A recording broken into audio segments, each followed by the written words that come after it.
ဒါတွေကကျွန်တော်တက်လက်ပိုင်းရောက်မှတိလာတဲ့နီးလဲနေပါဗျာတော့ကွင်းနဲ့တော့မထဲခင်ပိုက်လေးရင်ထဲဘူးတငယ်ချင်းကပြောပြဘူးပါတယ်ဒါကလက်နာတာကိုတတ်တာစေတယ်လေဗျာခွက်တစ်ခုတည်းကိုရေလောင်းထဲတဲ့အခါဘေးကနေယူကြတတ်ပါတယ်ဗျာဒါကတော်တော်လေးစိတ်အနှောင့်အယှက်ထွက်เสียရပါပဲအရေးပေါ်မှာဇွန်းလေးတင်ထားလိုက်ဖို့ပဲလိုပါတယ်ဗျာနောက်တစ်ခါလောင်းထဲရင်တော့အပြင်ကိုဖိတ်ကြတော့မှာမဟုတ်ပါဘူးဒါကတော်တော်လေးအသုံးဝင်ပါတယ်ဗျာတက်ကြီးရွယ်အိုတွေအတွက်အပေါက်အချီထိုးနီးလေးပြောပြမယ်ဗျာစကူပိုင်းလေးတစ်ခုကိုပြင်ဆင်ပါအချီကျိုးကိုစကူထဲထည့်လိုက်ပါကျိုးစိုကိုစကူရဲ့ချွန်နေတဲ့အတောင်နဲ့ချိန်လိုက်ပါအဲ့ဒီတောင်ကိုအပေါက်ထဲထည့်ပြီးလက်နှင်းနဲ့ညှက်ဆွဲလိုက်ပါဗျာခက်နာနာလေးဆွဲလိုက်ရင်ရသွားပါပြီပလင်းဖုန်းကိုမီးနဲ့အပူပေးပါတွားချထိုးတဲ့လေးညက်ဖေထိုးလိုက်ပါ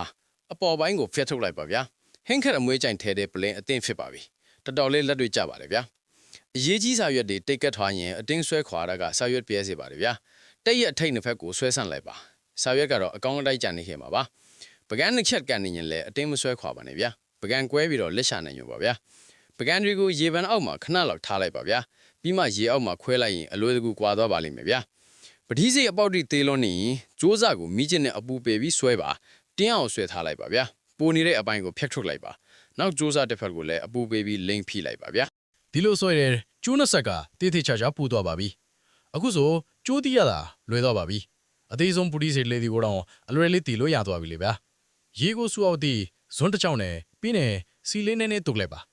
ကျအုပ်တလုံးကိုအိုးထဲဖောက်ထည့်ပြီးငင်ငင်လေးထားလိုက်ပါဗျာကျအုပ်အကာလီခဲသွားတဲ့အခါရေထဲကိုမြုပ်လိုက်ပါဗျာ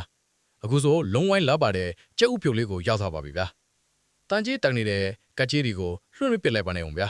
ကကြေးပေါ်ကိုစာနေနဲ့ဖြူပါပြီးနေရှာလကားရည်တွေဆန့်လိုက်ပါ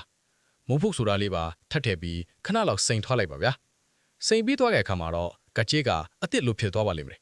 ကကြေးအသေးဝဲစရာတောင်မလိုတော့ဘူးပေါ့ဗျာငပြောတိတွေကရက်နေနဲ့ကြာရင်အလွယ်တကူပုတ်တိုးသွားတတ်ပါတယ်အရင်ဆုံးအပေါ်ရန်ကမဲ့ဆေးတွေကိုရေနဲ့ပြောင်းအောင်ဆေးချလိုက်ပါ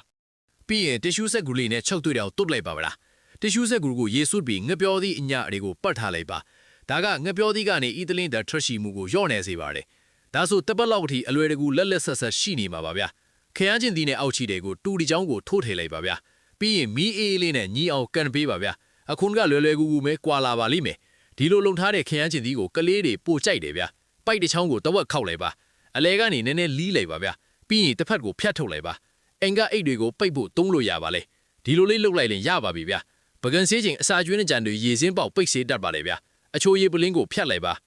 အောက်ချိန်မှာအပေါက်ငယ်လေးတွေဖောက်ပေးပါအပေါ်ဘက်မှာလည်းအပေါက်နှစ်ပေါက်ဖောက်ပါကျိုးချီရီဘေစင်သားချိတ်တစ်ခုတက်ပါအဲ့ဒီမှာပလင်းကိုချိတ်ထားလိုက်ပါဗျာရိုးရှင်းတဲ့ရေစင်းလေးရသွားပါပြီရေစင်းပေါက်ပိတ်တော့မှာမဟုတ်ပါဘူးစန့်အိတ်တွေပိတ်ဖို့ဒီအထုံးလေးသုံးကြည့်ပါအရန်ကိုလွယ်ကူပါတယ်ဗျာတစ်စက္ကန့်အတွင်းကျိုး